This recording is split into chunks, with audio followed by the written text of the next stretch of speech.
صحیح بخاری میں آتا ہے جب نبی علیہ السلام کی وفات ہوئی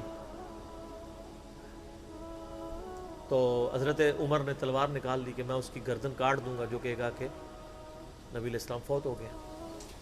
ان کا یہ عقیدہ تھا کہ جس طرح موسیٰ علیہ السلام 40 دن کے لیے کوہ طور پہ گئے، نبی علیہ السلام بھی ڈورمنٹ پوزیشن میں چلے گئے، واپس آ جائیں گے، کیونکہ انہوں نے نبی علیہ السلام سے سنا تھا کہ رومن اور پرشین امپائر گرے گی، تو وہ یہ فورس ہی کرتے تھے ابھی تو کیسرو کسرا کی جنگیں ہم نے لڑی نہیں ہیں، تو حضور اس سے پہلے کیسے دنیا سے جا سکتے ہیں؟ لیکن اللہ نے تو آپ کو پروفٹ بنوانا تھا نا، کہ آپ کے جانے کے بعد فتوحات کروانی تھی، تاکہ پتہ چلے کہ پیچھے اللہ کھڑا ہے۔ اپنی زندگی میں تو بڑے بڑے بادشاہوں نے فتوحات کی ہیں، نبی علیہ السلام کی تو دعوت کا کلائمیکس حضرت ابوبکر اور پھر حضرت عمر عثمان و علی کے دور میں جا کے ہوا ہے، جبکہ عرب قبائل بھی مرتد ہو گئے ہیں، تب بھی اللہ کے پیچھے سپورٹ تھی۔ والذی ارسل رسولہ بالہدی ودین الحق لیظہرہ علی الدین کلہ ولو کرہ المشرکون، اللہ نے اس کو دین کو غالب کرنا تھا۔ تو بخاری کے الفاظ ہیں، حضرت عمر نے کہا میں اس کی گردن اتار دوں گا۔ حضرت ابوبکر آئے، انہوں نے حضرت عمر کو دیکھا، اگنور کر کے سیدھا حجرہ عائشہ میں گئے، نبی علیہ السلام کے مبارک کفن کو ہٹا کے آپ کے ماتھے پہ بوسہ دیا اور کہا یا رسول اللہ آپ پہ 2 موتیں جمع نہیں کرے گا، ایک موت تو سب کے نصیب میں ہے، اب تو ہمیشہ کی زندگی آپ کو اللہ نے آخرت کی دے دی ہے۔ اور پھر باہر نکلے، حضرت عمر کو کہا کہ عمر بیٹھ جاؤ، حضرت عمر نے بات نہیں سنی، تو حضرت ابوبکر ممبر کی طرف چڑھے، ممبر پہ چڑھے اور لوگوں سے کہا کہ عمر کو اس کے حال پہ چھوڑ دو۔ حدیث کے الفاظ ہیں کہ لوگ حضرت ابوبکر کا ریگارڈ باقی اصحاب سے زیادہ کرتے تھے، حضرت عمر کو تنہا چھوڑ کے لوگ حضرت ابوبکر کی طرف متوجہ ہو گئے۔ پہلے وہ جو سارا میلہ ان کے گرد لگا تھا شفٹ ہو گیا، تو انہوں نے حمد و صلات کے بعد انہوں نے کہا اما بعد فمن کان یعبد محمدا فان محمد قد مات۔ سر کلیجے پہ کتنا بڑا پتھر رکھا ہوگا حضرت ابوبکر نے جملہ بولتے ہوئے کہ جو محمد کی عبادت کرتا تھا وہ جان لے کہ محمد کو موت آ گئی ہے۔ ومن کان یعبد اللہ، اور جو اللہ کی عبادت کرتا ہے وہ جان لے ان اللہ حی لا یموت، اللہ زندہ ہے، اللہ کو کبھی موت نہیں آئے گی۔ کیا توحید کی تعلیمات ہیں، حضور کی میت کے اوپر حضور کے فضائل نہیں بیان ہو رہے، توحید بیان ہو رہی ہے۔ Point to be noted. کیوں؟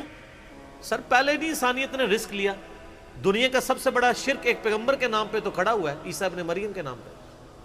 نبی علیہ السلام کو عیسیٰ ابن مریم نہیں اللہ نے بننے دیا۔ ایسے تربیت یافتہ وہ صحابہ جو کل تک آپ کے وضو کا پانی نیچے نہیں گرنے دے رہے تھے، آج وفات پہ کھڑے ہو کے فرضی خطبہ دے رہے ہیں۔ جو محمد کی عبادت کرتا تھا جان لو محمد کو موت آ گئی ہے، جو اللہ کی عبادت کرتا تھا جان لو اللہ زندہ ہے۔ پھر آیت بھی پڑھی، صرف فرضی جملہ نہیں بولا۔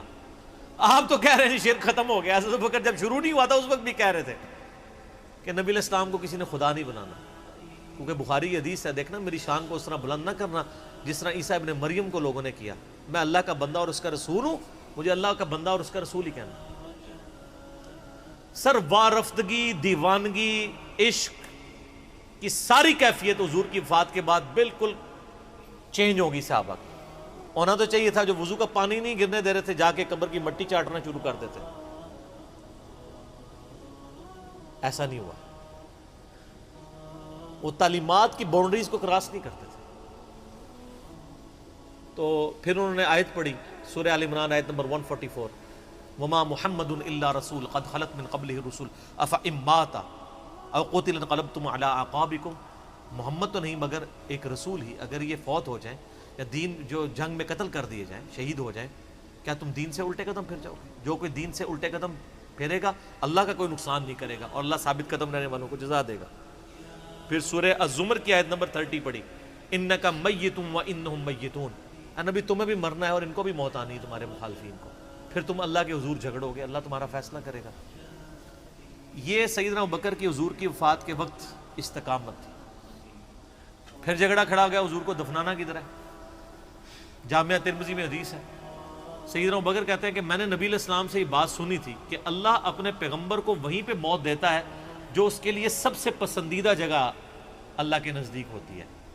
تو حضور کی جو چارپائی ہے نا اس کے نیچے ان کی قبر کھودو، وہاں پہ اللہ نے ان کو موت دی۔ پہلے صحابہ میں رائے نہیں طے ہو رہی تھی کہاں دفنانا ہے۔ پھر سنن نسائی الکبریٰ کے اندر پورا وفات النبی چیپٹر ہے، سنن ابن ماجہ میں بھی موجود ہے کچھ حصہ اس کا۔ پھر لوگوں نے پوچھا کہ نبی علیہ السلام کا جنازہ ہوگا؟ انہوں نے کہا ہاں ہوگا۔ اسی طریقے سے تکبیر کہو اور سورہ فاتحہ اور اس کے بعد درود شریف اور اس طریقے سے 4 تکبیرات پڑھو۔ لیکن ایک فرق تھا کہ نبی علیہ السلام کو پروٹوکول صحابہ نے دیا ہے کہ آپ کی جو جنازے کی نماز ہے نا وہ جماعت کے ساتھ نہیں ہوئی۔ صحابہ نے یہ پروٹوکول دیا ہے کہ حضور کی میت کی موجودگی میں بھی کوئی شخص امامت نہ کروائے۔ حجرے میں ایک طرف سے لوگ داخل ہوتے تھے، اکیلے اکیلے جنازہ ادا کرتے تھے۔ وہ ڈیٹیل میں آتا ہے، 2-3 دن تک جنازہ ہوتا رہا۔ پہلے یعنی مرد داخل ہوئے، اس کے بعد بچے، غلام، پھر عورتیں، اس طریقے سے سب نے جنازہ پڑھا۔ ظاہر ہے 1 لاکھ سے زیادہ لوگ تھے جنازہ پڑھنے والے۔ اس موقع پہ بھی سیدنا ابوبکر کی آپ استقامت دیکھیں، ورنہ حضرت عمر کتنے سٹرانگ اصحاب کے مالک تھے، ان کی حالت آپ دیکھ لیں۔ جب ضرورت پڑی ان کے مضبوط اصحاب کی تو کولیپس کر گئے۔ ابوبکر ہی کھڑے ہوئے ہیں، تو حضور کو پتا تھا نا میں نے مصلی پہ کسے کھڑا کرنا ہے۔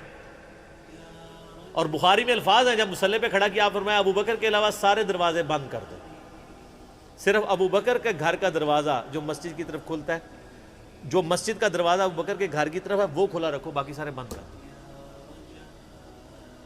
تو نبی علیہ السلام کو یہ پتا تھا کہ کس لیول کا کس بندے کا یعنی ایمان ہے، اس کے اعصاب ہیں۔ اور بخاری کے الفاظ ہیں، جب حضرت ابوبکر نے خطبہ دیا، حضرت عمر کہتے ہیں میرے پاؤں میرا بوجھ نہیں اٹھا سکے، اور مجھے یقین آ گیا کہ حضور فوت ہو چکے ہیں۔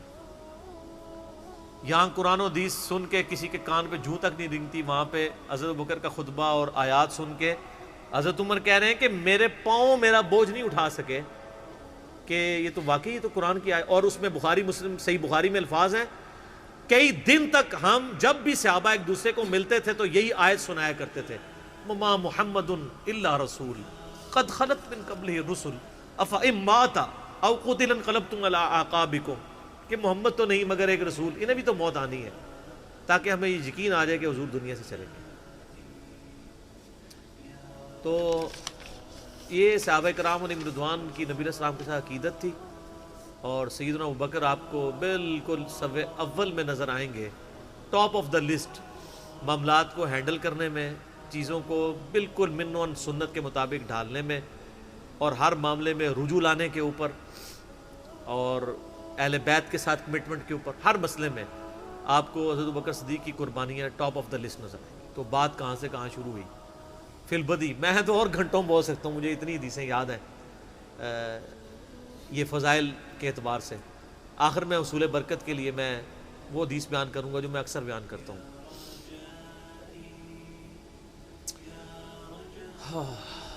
عبداللہ بن عباس رضی اللہ تعالیٰ عنہما کہتے ہیں، بخاری اور مسلم دونوں میں ہے،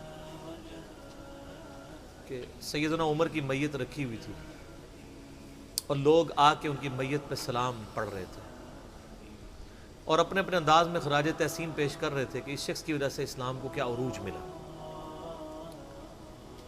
تو کہتے ہیں اتنے میں نے محسوس کیا کہ ایک شخص میرے پیچھے آ کے کھڑا ہوا اور اس نے میرے کندھے پہ یوں کونی رکھی، میری پیٹھ اس کی جانب تھی، اس نے کونی میرے کندھے پہ یوں رکھی، اور حضرت عمر کی میت سے مخاطب ہو کے کہنے لگا کہ اے عمر، اللہ تجھ پہ رحم فرمائے، تو روئے ارض پہ ان لوگوں میں سے ایک شخص تھا کہ میری بھی خواہش تھی کہ میں ان اعمال کے ساتھ اللہ کے حضور پیش ہوتا، کہ اگر اللہ کے حضور پیش ہونے کے لیے مجھے بہترین اعمال چاہیے تو تیرے اعمال۔ ظاہر ہے جی رومن اور پرشین امپائر گری ہے، کس لیول کا عروج، کیونکہ میں نے رسول اللہ صلی اللہ علیہ وآلہ وسلم سے بارہا سنا تھا، میں ابو بکر اور عمر داخل ہوئے، میں ابو بکر اور عمر نکلے، میں ابو بکر اور عمر نے یہ کیا، تو مجھے بڑی امید تھی کہ تم اپنے 2 ساتھیوں سے جا ملو گے، یعنی رسول اللہ اور ابو بکر کے ساتھ صلی اللہ علیہ وآلہ وسلم رضی اللہ تعالیٰ۔ تو یعنی نبی علیہ السلام کے بعد سیدنا ابو بکر اور پھر حضرت عمر بھی وہیں پہ پہنچ گئے۔ تو مجھے نبی علیہ السلام کے اس فرمان سے لگتا تھا جس طرح آپ اپنی زندگی میں کہتے تھے نا، میں ابو بکر عمر، میں ابو بکر عمر، میں ابو بکر عمر، مجھے پتا تھا تم نے جا کے انہی سے ہی ملنا ہے جا کے، اور دیکھ لیں قبر بھی پھر ساتھ بنی دونوں کی۔ تو